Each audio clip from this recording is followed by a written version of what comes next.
वाल्मीकि रचित रामायण के उत्तरकांड के अनुसार जब रावण अलक नगरी, रावण के सौतेले भाई और धन के देवता कुबेर की नगरी, जो कि कैलाश के समीप स्थित थी, को लूटकर पुष्पक विमान द्वारा वापस लंका लौट रहा था तो मार्ग में कैलाश पर्वत पड़ा। रावण कैलाश की सुंदरता को देखकर अत्यंत विस्मित हो गया।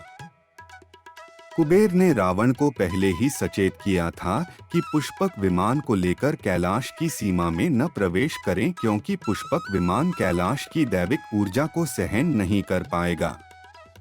परंतु रावण ने अपने भाई कुबेर की चेतावनी को अनदेखा कर पुष्पक विमान को कैलाश की सीमा में ले जाने का प्रयत्न किया तो वह पुष्पक विमान सहित भूमि पर आ गिरा। तभी भगवान शिव के वाहन नंदी वहां से गुजरे तथा वह रावण को इस अवस्था में देखकर अपनी हंसी न रोक पाए। इस बात पर रावण अत्यंत क्रोधित हो उठा तथा उसने नंदी को अपशब्द कहे। नंदी ने उससे क्षमा भी मांगी, परंतु रावण का क्रोध कम न हुआ। उसे भगवान शिव के महान भक्त होने का अत्यंत घमंड था।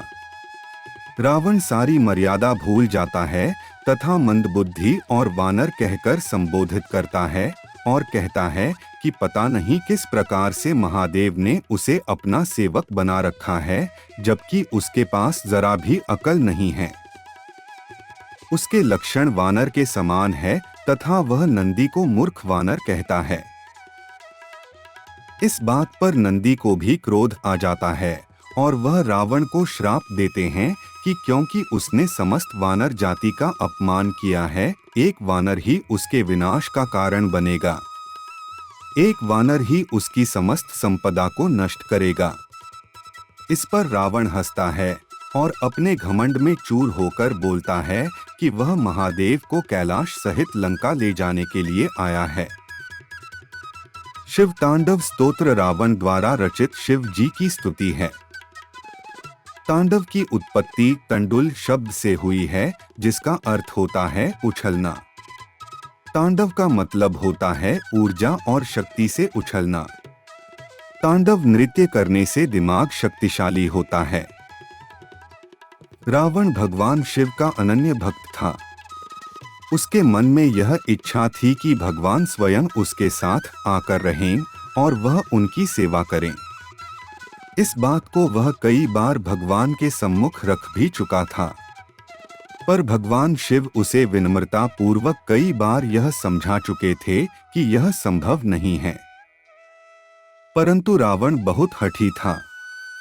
वह बार बार इस बात का प्रयत्न करता रहता था कि भगवान शिव उसके साथ लंका चलने को तैयार हो जाएं। जब स्वयं महादेव उसके साथ होंगे तो कोई भी उसका कुछ भी नहीं बिगाड़ पाएगा। नंदी रावण को ऐसा करने को मना करते हैं, पर अपने अहंकार में चूर रावण नंदी की बात को अनदेखा कर देता है। जैसे ही वह कैलाश को ऊपर उठाने के लिए अपने हाथ पर्वत के नीचे लगाता है, भगवान शिव कैलाश पर अपना दूसरा पांव भी रख देते हैं। ऐसा करते ही रावण के दोनों हाथ कैलाश पर्वत के नीचे दब जाते हैं और वह दर्द से चीख उठता है। उसकी चीख से तीनों लोग गुंजायमान हो उठते हैं। उसे दर्द से कराहता देखकर नंदी को उस पर दया आ जाती है। वह रावण को भगवान शिव से क्षमा मांगने के लिए कहते हैं। नंदी कहते हैं कि उनके प्रभु को छंद युक्त प्रार्थना अत्यंत पसंद है। यदि वह छंदबद्ध प्रार्थना करेगा तो महादेव शीघ्र प्रसन्न हो जाएंगे।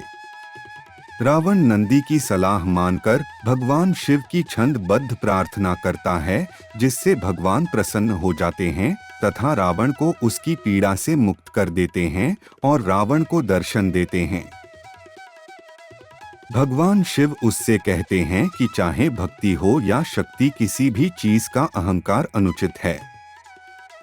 भगवान रावण से कहते हैं कि वह तो सदैव ही अपने भक्तों के पास ही निवास करते हैं, अतः वह प्रत्यक्ष रूप से भगवान को अपने समीप रहने का विचार त्याग दे, क्योंकि यह संभव नहीं है। भगवान उससे कहते हैं क्योंकि उसके रुदन से तीनों लोग प्रभावित हुए हैं अतः आज के बाद से उसे रावण नाम से जाना जाएगा। इसके पूर्व रावण को दशानन के नाम से जाना जाता था। रावण ने जो छंदबद्ध प्रार्थना की थी उसे ही शिव तांडव स्तोत्र के नाम से जाना जाता है। जहां पर रावण का हाथ दबा था वहां पर राक्षस ताल बन गया। भगवान शिव उससे प्रसन्न होकर उसे अपना अस्त्र चंद्रहास भी देते हैं, साथ ही यह चेतावनी भी देते हैं कि यदि वह इस अस्त्र का अनुचित प्रयोग करेगा तो यह अस्त्र स्वयं उनके पास वापस लौट जाएगा।